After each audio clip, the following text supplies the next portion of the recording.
Good day. Today is Friday the 13th of June 2025 and well, it's Friday the 13th and we see what I suspect is the beginning of another long war in the Middle East, one which sooner or later, despite President Trump's assumptions and denials, I expect is going to involve the United States as well. Now, I say that because, of course, what I'm alluding to is the big Israeli missile and airstrikes that have been taking place against Iran over the course of the last few hours and which are said to continue for at least, I suspect, furthermore days, perhaps even weeks. Now, I think here it's important to say that this attack has not come out of nowhere.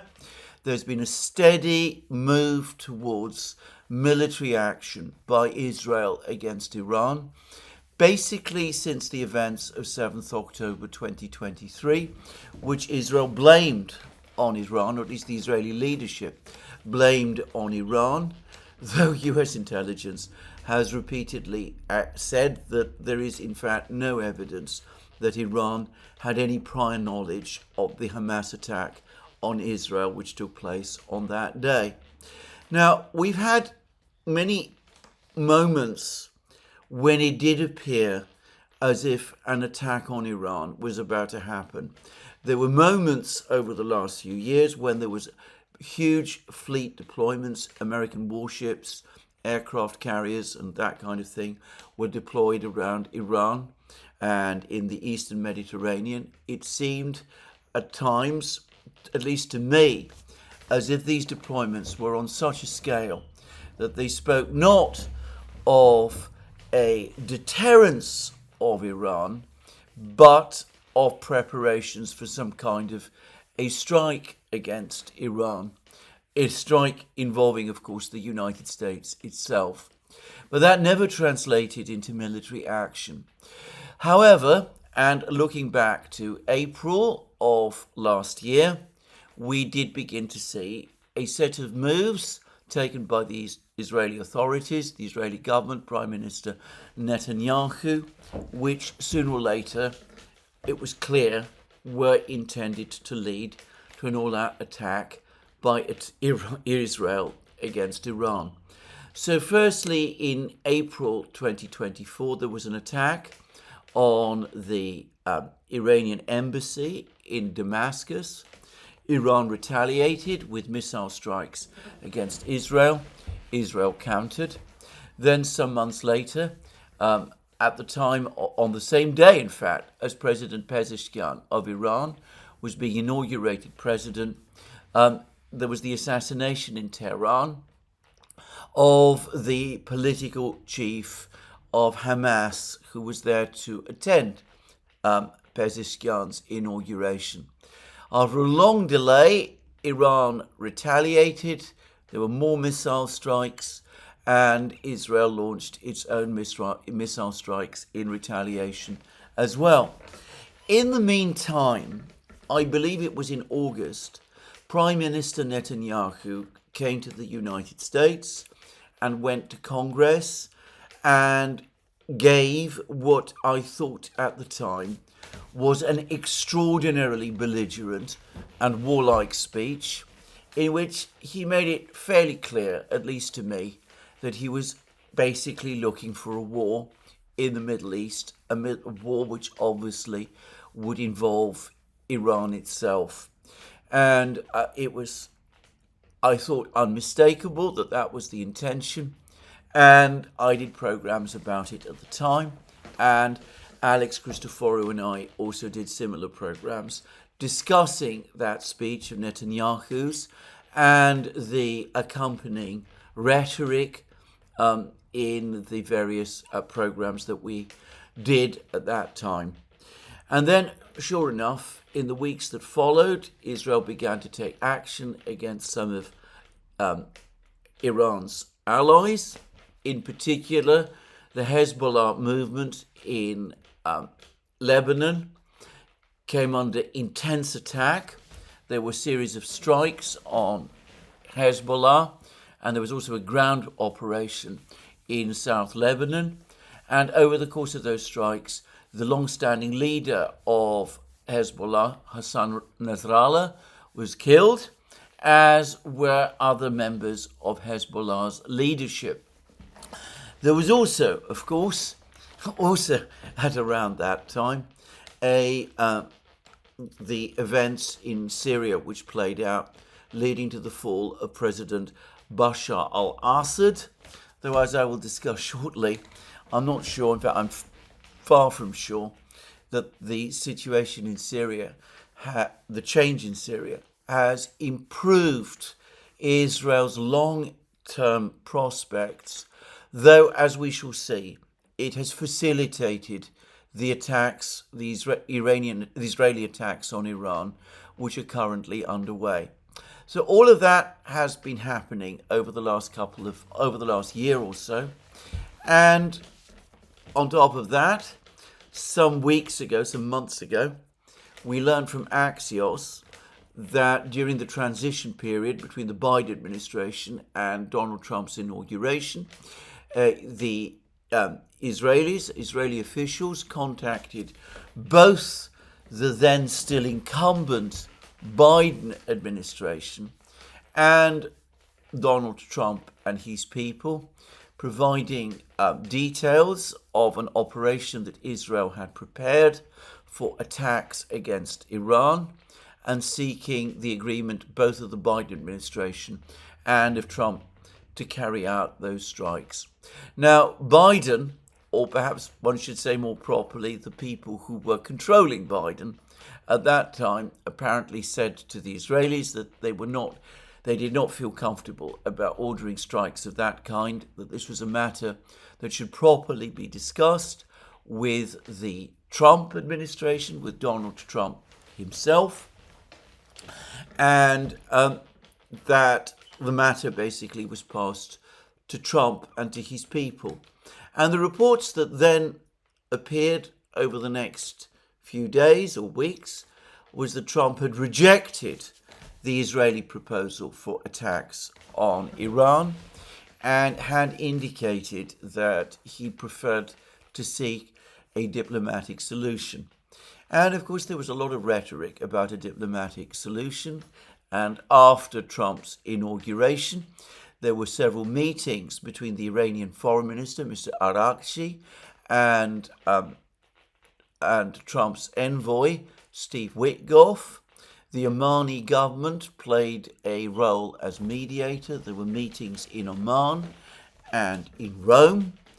And Donald Trump also discussed the question of the ways to find a diplomatic solution in the conflict with Iran, with the Russians, and as he himself admitted in a recent Truth Social post, he even discussed in detail various proposals to try and find a way back from a conflict with Iran with President Putin of Russia. Anyway, it all continued that way, but the noise and drumbeat of war continued. There seemed to be suggestions that the relationship between Donald Trump and Israel and Prime Minister Netanyahu was under strain. There were suggestions that there had been a major breakdown of relations between the United States and the Western powers and Israel. I said in recent programs that I did not believe that was the case. It seemed to me instead that what was happening was that some Western governments, including to some extent the United States, were constructing for themselves alibis, but were taking no real action to restrain the Israelis in any way at all. But anyway, we had all of that narrative continue, and it does seem to me, despite what some people claim, that there was, again, that endless battle for influence within the administration that was going on between those who supported strong action against Iran, including, for example, Donald Trump's former national security advisor, Mike Waltz, who apparently Trump decided was working for the Israelis rather than for him, and he publicly sacked Waltz and transferred him to the United Nations Security Council. But anyway, there was that tedious, long battle for influence in the United States. But it seems to me that the deciding point finally came at around the time when the Fox News commentator, Mark Levin, who is an outspoken supporter of Israel and a fervid supporter of attacks and strong action against Iran, visited the White House and apparently had a meeting with Trump himself. That meeting, by the way, appears to have greatly alarmed Tucker Carlson, the well-known American journalist, who wrote a long piece on X expressing his deep alarm that the United States was being drawn by people like Mark Levin into another forever war in the Middle East, this time against Iran. And that there were signs of strain within the Trump administration. I think became fairly clear fairly quickly. People like Marjorie Taylor Greene also made it clear that they did not support a conflict, an open-ended conflict involving the United States and Iran. There was a commentary on the Federalist, which is another MAGA website, that said exactly the same thing. And perhaps most important of all, a couple of days ago, the Director of National Intelligence, Tulsi Gabbard, made a strong speech in which she criticized warmongers who she said were dragging the United States towards World War III. Now, at the time, and in an earlier program, I said that I thought that what Tulsi Gabbard was referring to was the Ukrainian drone attacks on the Russian strategic bomber bases. I now believe, looking back and considering the force and strength of what Tulsi Gabbard said, that what was causing her alarm was the rumour and chatter and discussion within the administration to give Israel the green light to conduct the attack that we are now seeing against Iran. Well, over the last couple of hours since the attack went underway, President Trump has most unwisely, in my opinion, gone out of his way to give backing to it. In doing so, he has gone against what I suspect was the original guidance, which was to keep the United States as distant from this operation as possible. After all, we had the State Department issue a statement which went out of its way to deny that the United States was involved in any way in the operation against Iran. And in fact, we've had, and this of course has been consistent with reports we've been getting over the last couple of days, that an attack on Iran was coming, but that it would be a unilateral attack conducted by the Israeli government without first obtaining the agreement of the United States. So this is what the report said, and it's from Marco Rubio, the Secretary of State, and it's, by the way, also been published on the White House website. And it says this: tonight, Israel took unilateral action against Iran. We are not involved in strikes against Iran, and our top priority is protecting American forces in the region. Israel advised us that they believed this action was necessary for its self-defense. President Trump and the administration have taken all necessary steps to protect our forces and remain in close contact with our regional partners. Let me be clear, Iran should not target US interests or personnel. So that appears to say that yes, the Israelis did tell the Americans in advance that they were about to attack Iran, but that the United States had absolutely nothing whatsoever to do with this operation.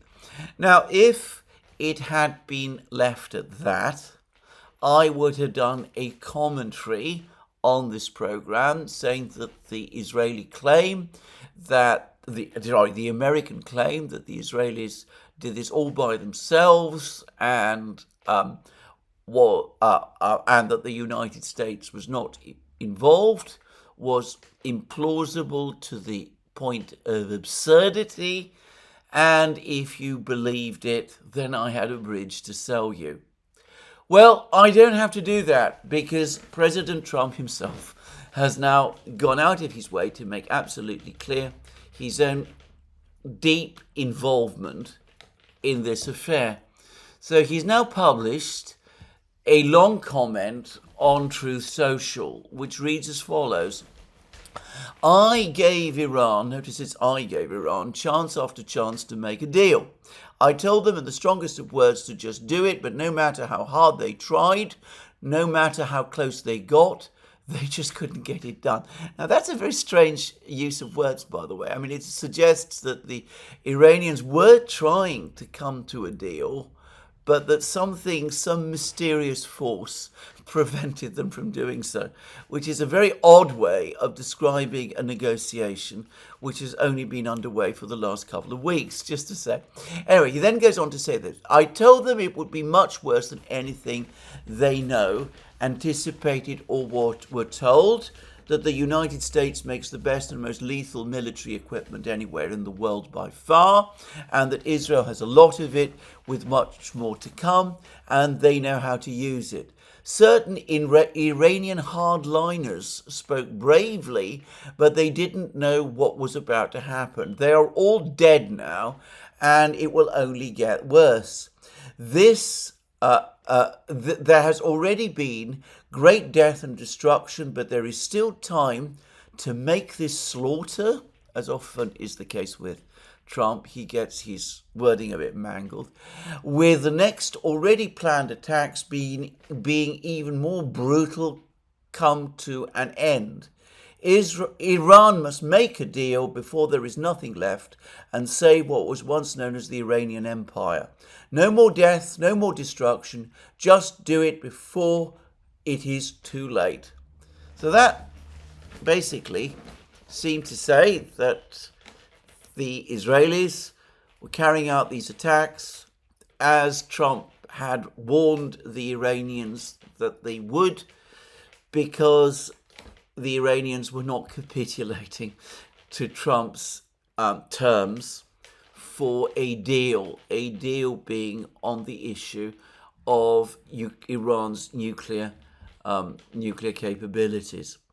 Well, that already made it fairly clear to anybody, I think, who read that comment, that Donald Trump was in effect working with the Israelis, or was fully approving with the Israelis what the Israelis were going to do.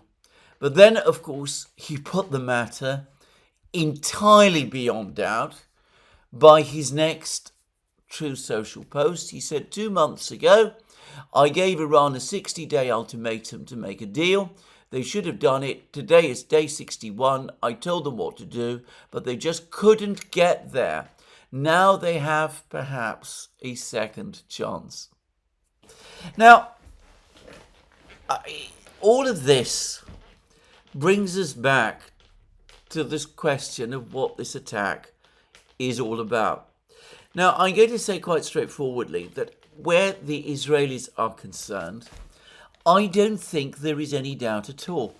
The people that the primary targets appear to have been members of Iran's military leadership. We will come to that soon. Everything about this attack over the last 24 hours looks to me like an intended decapitation strike.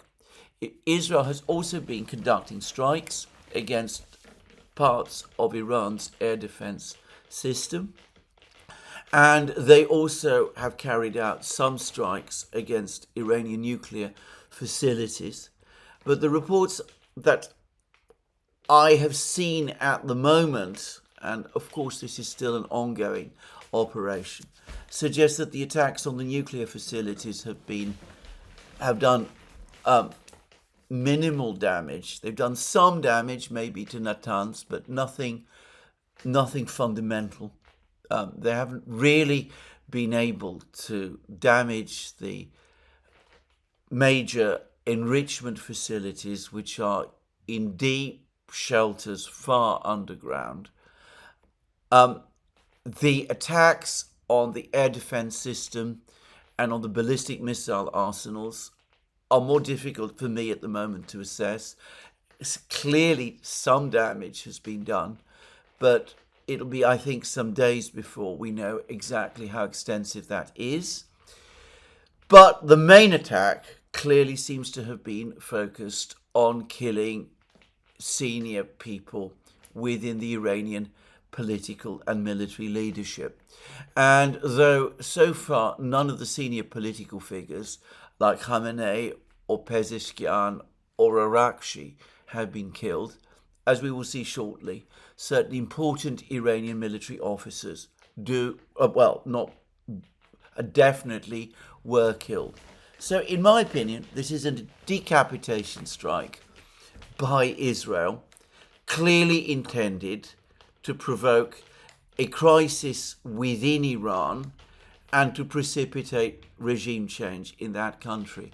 And the Israelis, incidentally, have been issuing further threats over the course of the last 24 hours, in which they say that if the Iranians don't come to terms, and it's not difficult to know quite what they mean by that, but basically if the Israelis don't capitulate, then Israel will continue to strike, this time at their economic facilities, their oil refineries, their oil industry, basically with a view to crashing Iran's economy, with a view, undoubtedly, or so it seems to me, to achieving regime change in that country. But of course, Trump puts it completely differently. He puts this as some kind of a threat in order to force Iran to the negotiating table, to make agreements, agreeing the kind of deal that Trump says he wants to see, one in which Iran gives up not just on the higher levels of nuclear enrichment that it has already agreed, basically, that it will discontinue, but to all nuclear enrichment at all, and presumably to the complete destruction of all its nuclear facilities and the dismantling of its entire nuclear industry. A demand which the Iranians have consistently rejected, and which I suspect, by the way, they will continue to reject. Anyway, it seems to be lost on Trump that there is at least a possibility, I'm going to go much further than that, and I'm going to say a likelihood, that what he has signed himself up to by backing these attacks will achieve the opposite. That far from Iran capitulating in the way that he assumes, that Iran is going to respond to these attacks by digging in, by hardening its positions, by accelerating its nuclear enrichment program, and, dare I say it, by taking further steps towards finally doing that which some Iranian officials have been talking about for some time, but which Iran's supreme leader, Ayatollah Khamenei, has up to now forbidden, which is acquiring nuclear bomb. And Trump doesn't seem to understand that. I suspect that here again, he has let himself be talked by people perhaps like Mark Levin and of course by Netanyahu into this idea that in order to bring the Iranians to terms, what he needs to do is to gain leverage over them. And since it's become increasingly clear over the last few weeks that the various sanctions that Trump has unveiled against Iran at various times have been insufficient to crash its economy or to cause it to make surrender terms, to agree to surrender terms on its nuclear program, that the only way to gain that leverage is through by authorizing the kind of Israeli nuclear, the kind of Israeli military action which we are now seeing. Now, if I am right about this, and I suspect I am, then inevitably what is going to happen is this. One of two outcomes becomes possible. First, there is the first outcome, which at this moment in time cannot be completely discounted. In fact, cannot be discounted at all, at least by an outsider like me, which is that the Israeli objective of achieving regime change in Iran will succeed. That these killings of senior Iranian officials, that these attacks on these various facilities, like the attacks on the Iranian energy system, which is to come, will indeed have the effect of precipitating a crisis, a political crisis within Iran, which will collapse the regime and the entire leadership of the country, and which will lead to an outcome not dissimilar to the one we have seen in Syria, the one that happened in Syria a few months ago. So that possibility does exist. However, there is another possible outcome, which I am going to suggest is probably the more likely one, which is that there's going to be a rallying of Iranian society around the government and the regime, that the government indeed is unpopular with a great many people in Iran, perhaps very unpopular with a great many people in Iran, but that they're going to interpret this attack on Iran as an attack on the nation rather than the regime. And one of the things that I've heard is that even Iranians who are deeply critical of the regime support Iran's right to peaceful nuclear enrichment. Just saying. In which case, if the regime survives and is able to withstand this blow and is able to resume and accelerate its enrichment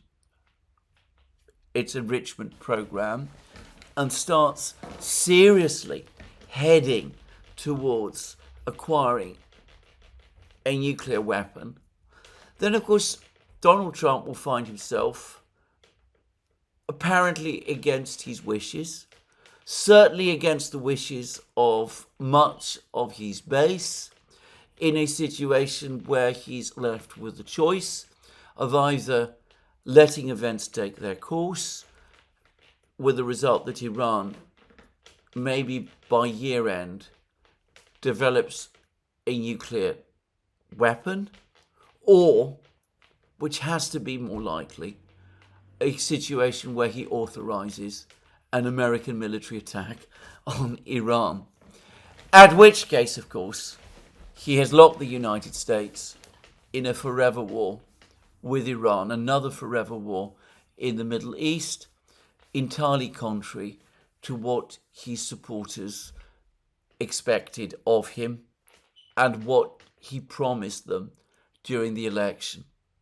So that, I think, is the trap that Donald Trump risks finding himself in. And in fact, I'm going to suggest that for Iran and for its leadership, the most dangerous moment is now, and will probably continue to be so for the next couple of weeks. Specifically, and it does seem astonishing, but it is in fact very consistent with what we have seen throughout the Middle East, what we saw with Hezbollah, what we see with Iran now. It's absolutely clear, and it has been clear for a long time, that Iran has major problems with its internal security systems, with its counterintelligence activities, it seems to struggle to establish tight security within its own country. So it seems that many of the attacks on the Iranian officials took place in residential buildings in Tehran, residences in Tehran. There are claims in the Israeli media, which, by the way, the Iranians are denying, that top Air Force officers of the Iranian Revolutionary Guard Corps, not, by the way, of the Iranian Air Force, were tricked into a meeting in a bunker and were all killed there. That may or may not be true, but the Iranians for the moment are denying it.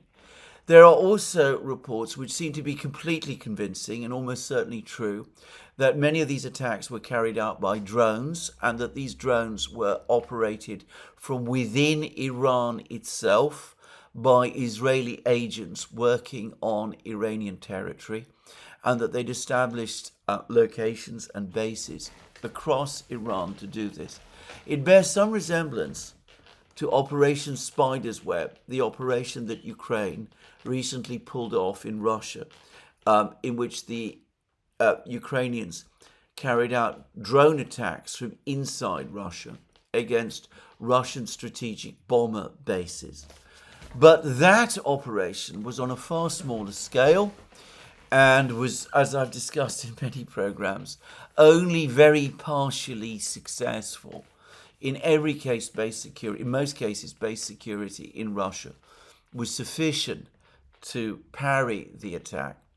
Whereas in this case, in Iran's case, it does seem as if the Israelis were able to develop entire drone bases within Iranian territory and launch attacks on targets in Iran without any effective hindrance from the Iranian security forces and without the Iranian security forces seemingly knowing anything about them. And, well, we've had a whole chain of similar incidents like that. There's been many cases over recent years of Iranian scientists being assassinated, and I've never heard of a single case in which the assassins of those scientists were captured. Just to say, we've had the attack that I discussed earlier, and assassination of the political head of Hamas in Tehran. And again, there is no word that I'm aware of that the perpetrators of that attack were ever captured. We've had other unexplained incidents. There was the strange death of Ibrahim Raisi, the former Iranian president, in a helicopter flying from Azerbaijan. The Iranians passed that off as a tragic accident. There was much speculation at the time that there was more to it than that.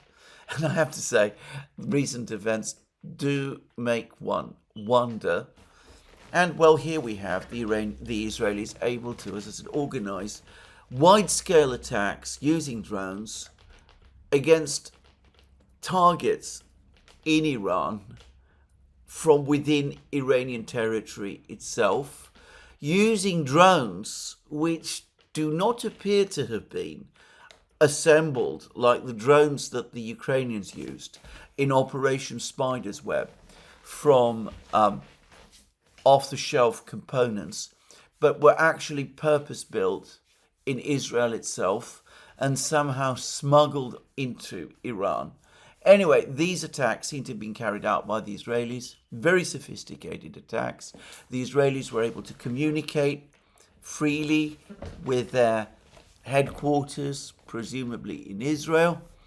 And again, there doesn't seem to have been any real attempt by the Iranians either to interfere with the work of these drones or to track them down or to track down the people who were responsible for these attacks with these drones or to do anything like this. And the Israelis also knew where the targets, the Iranian officials and scientists that they wanted to kill, where they were located. It doesn't seem as if any sufficient steps were taken to secure the protection of these people. And I can't help but think also that the Iranian officials in question appear to have given away a great deal of information of their whereabouts, almost certainly by extremely lax communications practices, by use of mobile phones and that sort of thing. So the Iranians do clearly have major problems in this respect, as Hezbollah did, as we discovered last year, and they show no sign of getting on top of them. It seems as if somehow or other this problem continues, and despite the move towards war, Iran never seems to be able to get fully its act together to respond to, or to deal with these lapses of security that causes it so much trouble. Now, there's been much commentary over the last few hours about how Iran was supposedly caught by surprise by this attack. I find this claim absolutely bewildering. I have to say this, given that it was obvious. There were reports all across the media in the West for several days now that the Israelis were preparing an attack on Iran. And I even talked about an imminent attack on Iran in my program yesterday. And Professor Jeffrey Sachs and I had a brief exchange about the likelihood of such attack happening over the next couple of hours or days in a live stream that we did on the Duran yesterday. If the Iranians really were caught by surprise by this attack, then that is completely bewildering. And again, it calls into question the entire ability and capacity of the Iranian special services, or at least those parts of the Iranian security apparatus that deal with internal security and protection of political leaders and dealing with counterintelligence and that kind of thing. So anyway, there we are. So the point is that this is a major blow, and it's exposed certain critical weaknesses within the Iranian system. But coming back to my point about what the Israelis are trying to do, which is clearly engineer regime change, and what Trump appears to be wanting to do, which is to gain leverage over the Iranian government so as to force them into agreeing to his, frankly, excessive and unreasonable demands to end completely all nuclear-related facilities entirely. Anyway, the point is that the longer this goes on, the longer the attacks on Iran continue, but do not achieve the Israeli objective of regime change, the more likely it becomes that the regime will indeed survive, in which case the more likely it becomes that it will start to organize and sort out its problems and rebuild itself, and will be able to continue with its enrichment and nuclear production facilities. So, in effect, the Israelis and the Americans now are probably facing a race for time. They have to achieve their objective fast. They have to either cause the collapse of the regime within the next couple of days or weeks, or months perhaps, or going by what Donald Trump says, they have to force the regime into making concessions that it has never up to now shown any interest in making on the question of its nuclear facilities. Because if that doesn't happen, then it's quite likely that we're going to start to see production of ballistic missiles in Iran reorganized and resume. We're going to see the gaps in the military hierarchy filled. Ayatollah Khamenei has already appointed replacements to the officers, the senior officers who have been killed. And we are likely to see Iran purposefully and successfully resume and accelerate its nuclear enrichment programs. Now, I remember making a very similar point about Hezbollah back in the autumn. There were a series of massive strikes by Israel against Hezbollah. The Hezbollah leadership were killed practically en masse. Not just Sheikh Nasrallah, but his immediate successor and various other top commanders were also killed. And I remember making a program at the time saying that this would be the major test for Hezbollah. Would the organization survive or would it collapse? And I said that if it survived and did not collapse, there was a possibility that it might come out of the process actually strengthened, with its old, complacent, in some cases corrupt leadership replaced by much younger, tougher people. And that exactly appears to be what has happened. So, over the last few months, there's been reports of Hezbollah resuming its missile production, reorganizing and rebuilding its cadres. It appears, by the way, to have re-established its transit corridors across Syria from Iran and is continuing to receive key weapons from Iran. It seems it is doing so with at least a degree of collusion from the Jolani authorities in Syria. It has gone almost completely unnoticed in the media, but a couple of days ago, the first missile strikes against Israel were launched from positions in Syria itself, something that never happened, by the way, on any kind of regular basis during Bashar al-Assad's time. Assad was very, very careful to try to avoid drawing Syria into a direct confrontation with Israel.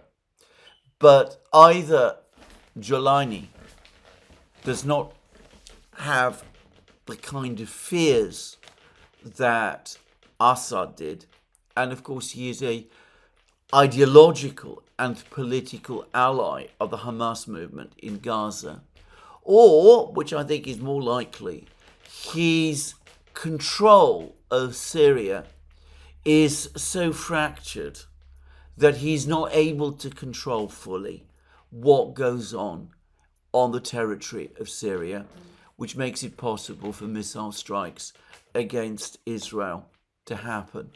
So, given that this is it could be that Jolani has quietly done a deal with the Iranians and that Erdogan, his patron, who has good relations with Iran, has also done a deal with the Iranians to allow the transfer of weapons and supplies across Syrian territory to Hezbollah. Either way, I get many reports, I've seen many reports, that all of that has resumed. Now, I'm not saying that Hezbollah was not damaged by the attacks in the autumn, or that it has fully recovered all its strength. The point is it is recovering. And it is not impossible that we're going to see the same pattern repeat itself on a much bigger scale following the attacks on Iran. The Iranians have certainly taken significant damage. They've seen at least part of their air defense system destroyed. They've been humiliated again by the disclosures of the weakness of their counterintelligence and security agencies, and they've had some of their top military officials and scientists killed. But beyond a certain point, if the regime survives, then it will begin to reorganize and gather strength. And I am going to suggest that though some kind of counterstrike by Iran against Israel over the next couple of days is extremely likely, the overriding priority for the regime now in Iran is survival. It is its own survival. Provided it survives, provided it withstands this attack, provided it is able to keep going and retain control of its facilities and of its armed forces and retain the loyalty of at least a critical mass of the Iranian people over the next few months, then whatever damage is done to its air defense system, its economic facilities, and all of the rest, then the balance of advantage will start to shift gradually back in its favor. Iran inherently, and I've discussed this in previous programs, possesses far greater resources than Israel does. It is a far bigger country. It has a much larger industrial base. Israel cannot attack all of it all of the time. Much of this industrial base is located in mountainous regions, difficult to access and difficult to track and control.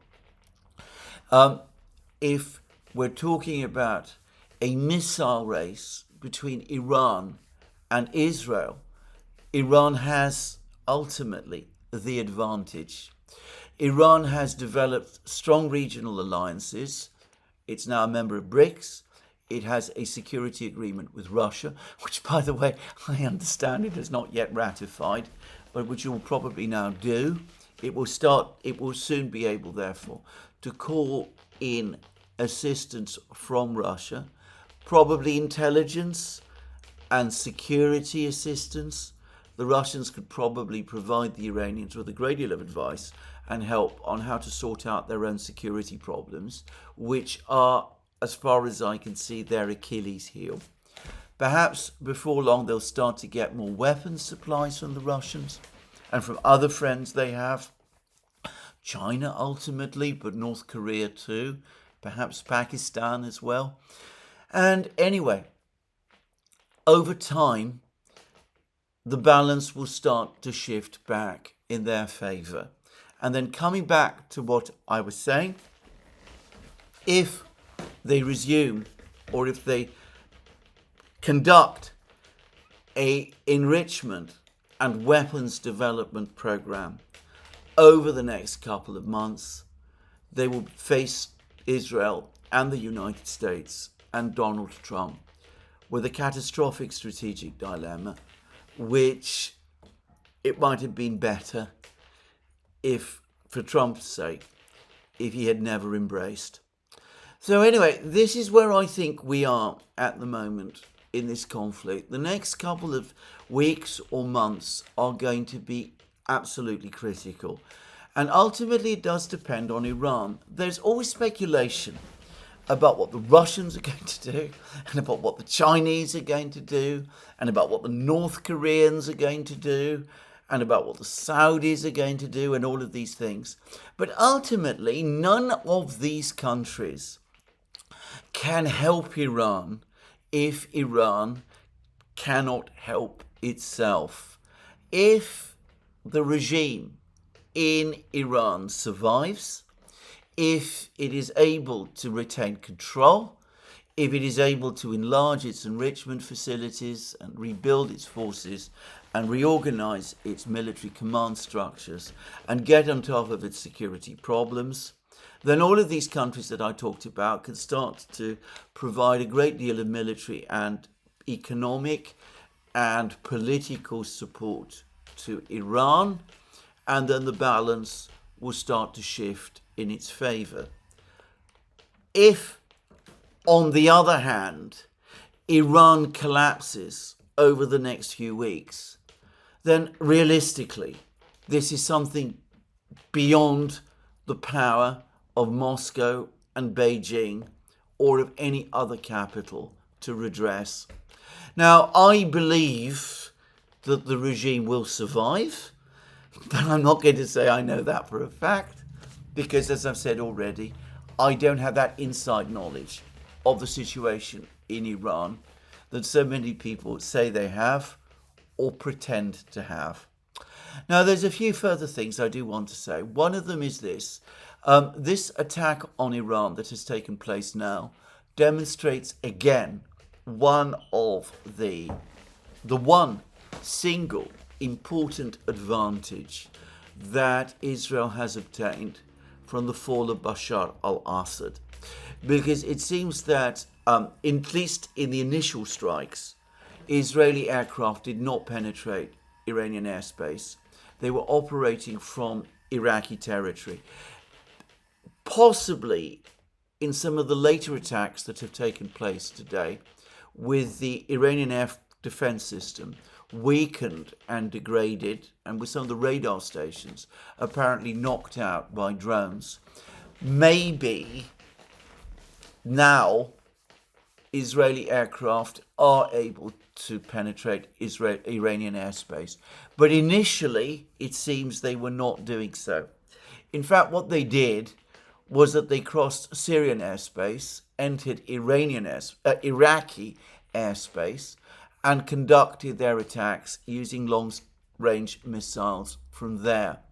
Now, previously, whilst Bashar al-Assad was in power, his regime and the Iranian facilities located on Syrian territory were able to provide the Iranians with some degree of advanced warning of these Israeli attacks.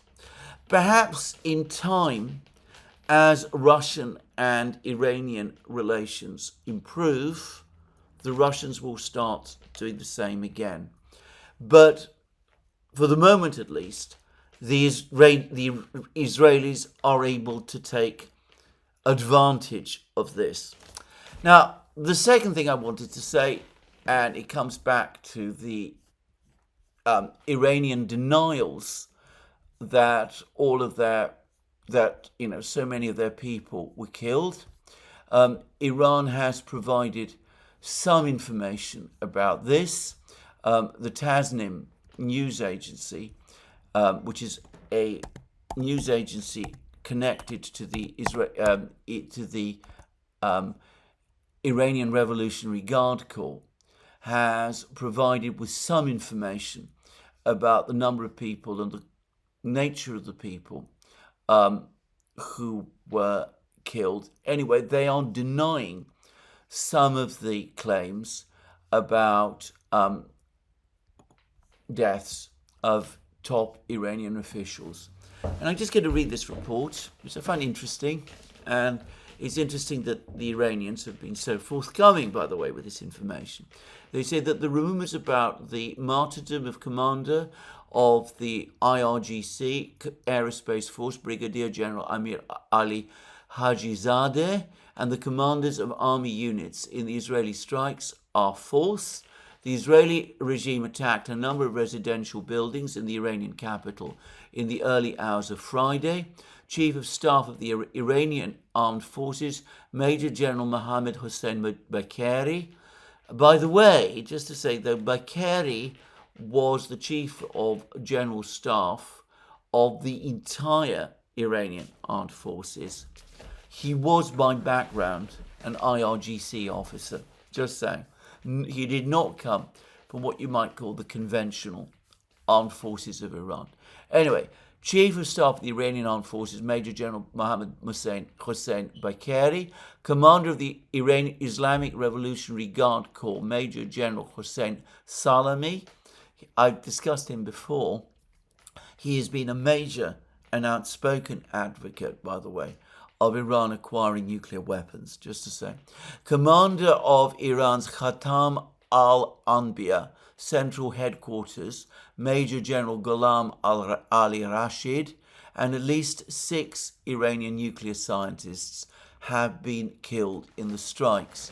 A number of hostile media outlets ran stories afterwards alleging that Deputy Commander of the IRGC, Rear Admiral Ali Fadavi, IRGC Aerospace Force Commander Brigadier General Amir Ali Khajizadeh, Iranian Army Commander Major General Abdulrahim Mousavi, and the commanders of the 4 divisions of the army have been killed in the attacks. The rumours are untrue. Reports came out that these commanders are unharmed and working on a retaliatory military strike. Leader of the Islamic Revolution Ayatollah Khamenei has warned that Israel will receive a severe punishment for the strike. Now, Mousavi, who is one of the people who some reports were saying had been killed, has now been appointed Chief of Staff of the Iranian military in replacement of General Bakari. Just saying. So Khamenei has moved very, very quickly to fill all of the gaps in the military command system that have been caused by the initial attack. Now, as I'm speaking, there are still sights of drones flying over, presumably Israeli drones, flying over Iranian territory. As I said, these are presumably still the drones that were launched from inside Israel, from inside Iran. I would have thought that, again, the priority for the Iranians, first and foremost, is to bring all of these drones down and to secure their own borders, which is something they have not so far shown any ability to do. That ought to be their priority. The survival of the regime itself ought to be the priority. No doubt there will be an Iranian strike against Israel at some point over the next couple of days. I mean, not just attempts to send Shahid drones or things of that kind, but using missiles. It seems that there are large numbers of missiles stockpiled in bunkers behind mountains, or at least that's what the reports claim. We will see whether any of that happens. But I would guess at the moment that the priority must be to re-establish stability, to maintain stability within the regime. And the big test for Iran will be whether that happens. Well, this is, as we say, a developing story, and I will end it there. Now, I am going to now say a few things about the situation in Ukraine, because believe it or not, yesterday was a very, very important day in the conflict in Ukraine. We've had a whole succession of important places captured by the Russians, one after another.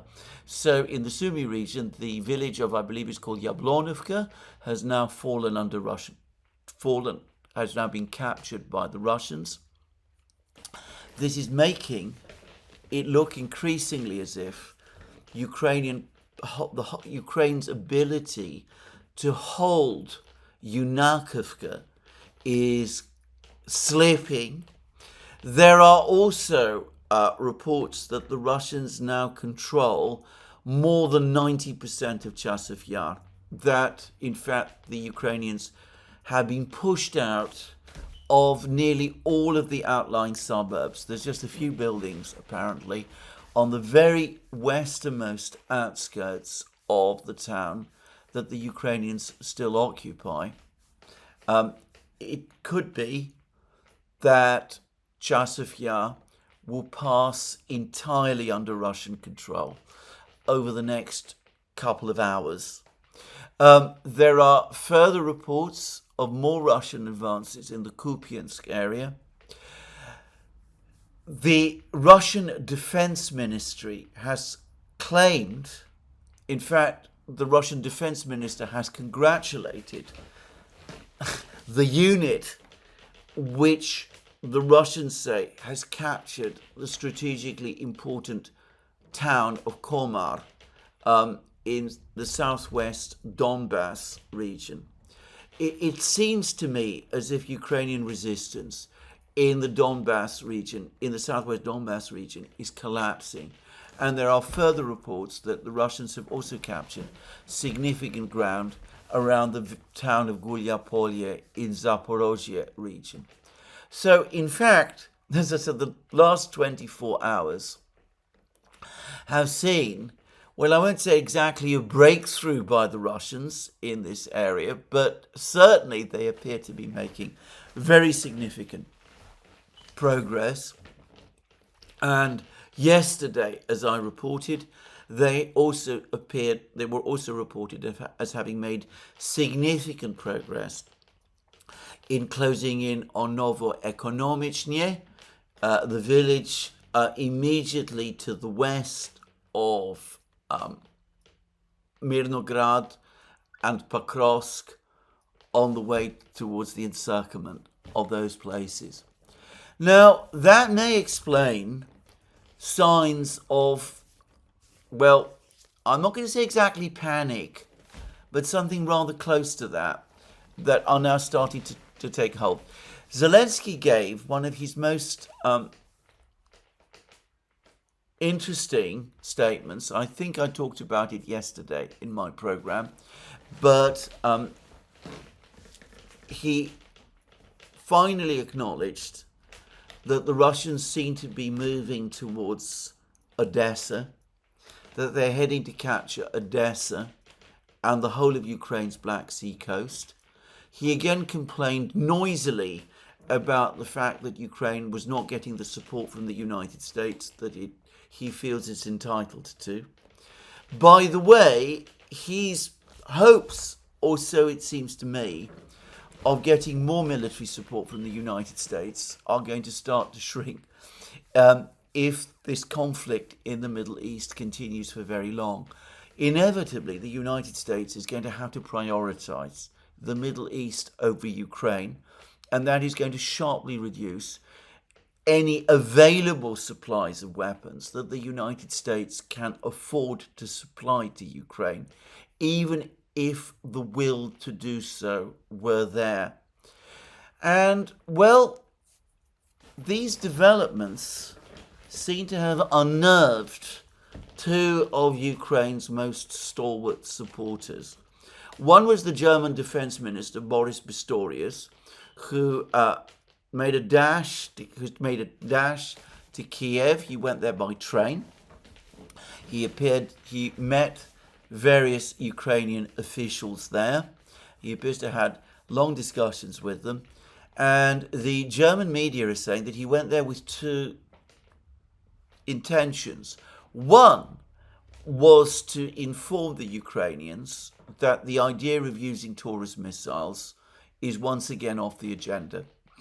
We've had all kinds of stories about the Taurus missiles for the last couple of weeks, but supposedly the German government has now made a final decision that they're not going to be supplied, provided, used in Ukraine in the conflict. I'm going to make a guess that when Friedrich Merz went to Washington and discussed use of the Taurus missiles by Ukraine with Donald Trump, he found himself facing a clear American no. And that has probably ended any chance of these missiles being used, at least for the time being. So Pistorius went to Kiev, bringing with him that unwelcome message.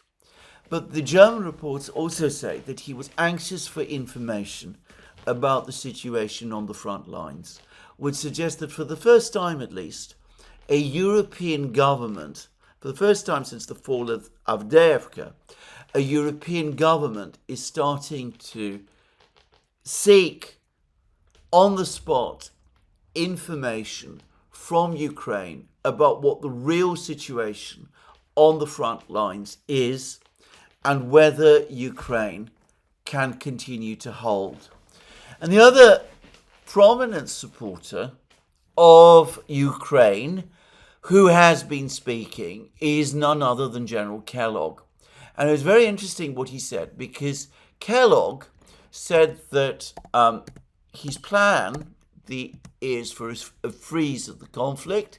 Well, we have always known that, but it was a freeze on the conflict based on you have what you hold. In other words, the Russians retain control of all of the territory that they have captured in Ukraine, even though they agreed to the end to freeze the conflict along the existing conflict line. Now, that's actually a modification of the previous ceasefire plan.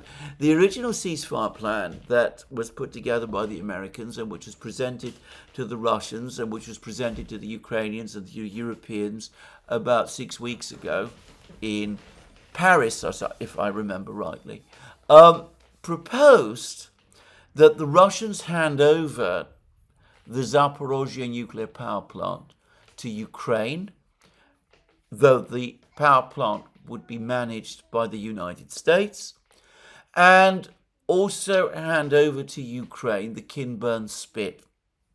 Now, apparently, that is no longer proposed.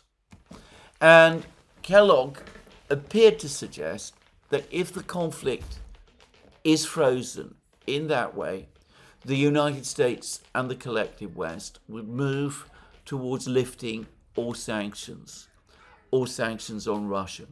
So it seems as if the bribe to the Russians to try to get them to agree to the freeze the conflict is gradually growing, though I need hardly say that there is no possibility whatsoever that the Russians are going to agree to any of this.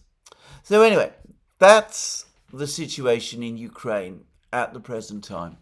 Now, before I finish this program, I'm going to go back to Larry Johnson's Sonar 21 blog, because he has been recently in Moscow, and one of the people that he met there was Lieutenant General Yevgeny Burzhinsky, who served in the International Treaty Department of the Main Directorate of International Military Cooperation of the Russian Ministry of Defense.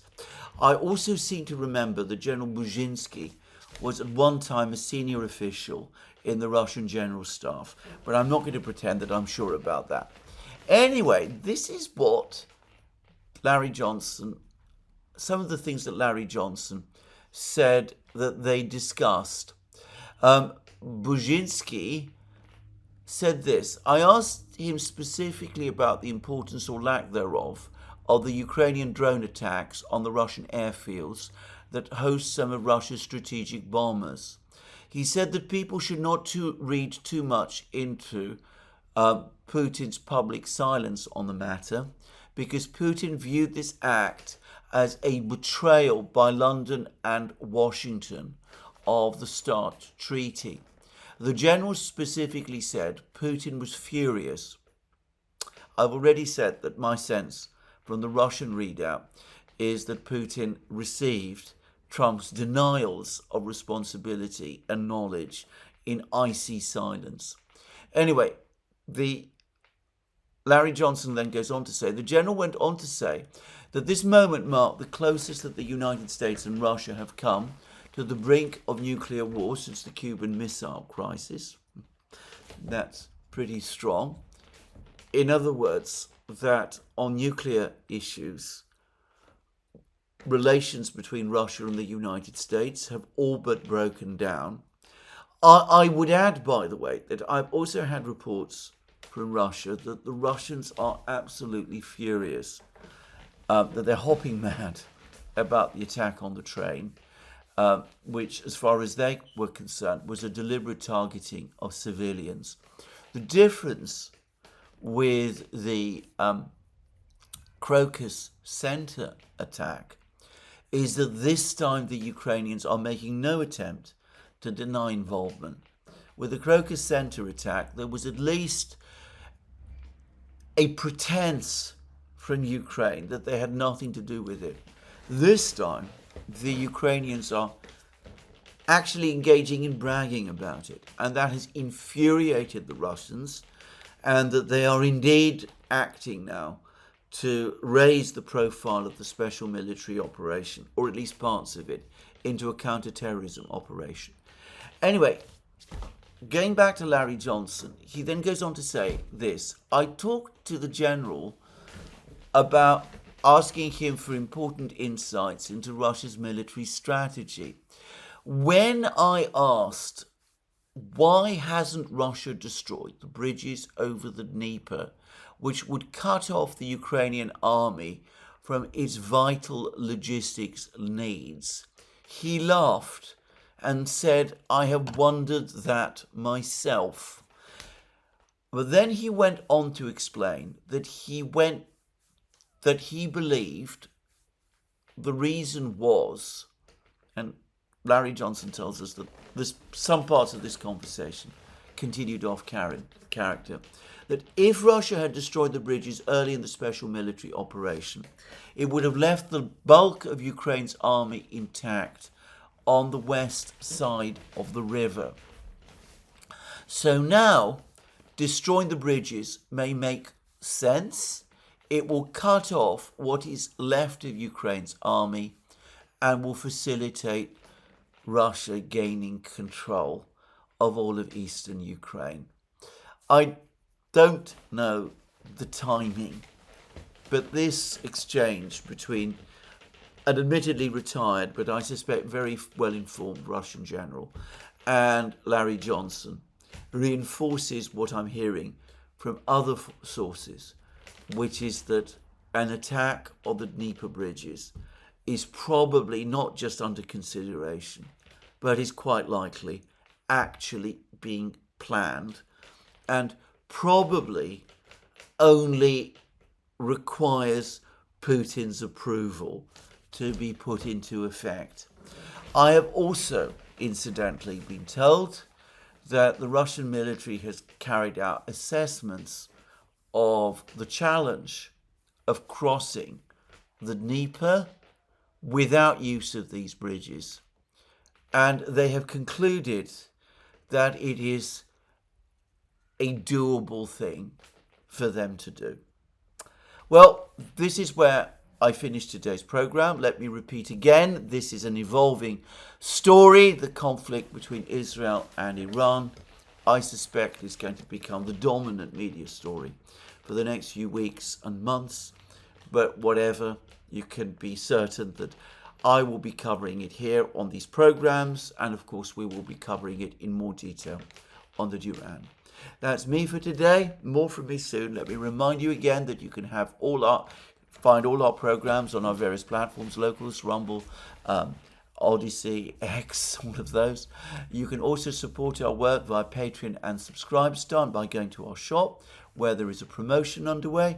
And last but not least, if you've liked this video, please remember to tick the like button and to check your subscription to this channel. As I said, that is me for today. More from me soon. Have a very good day.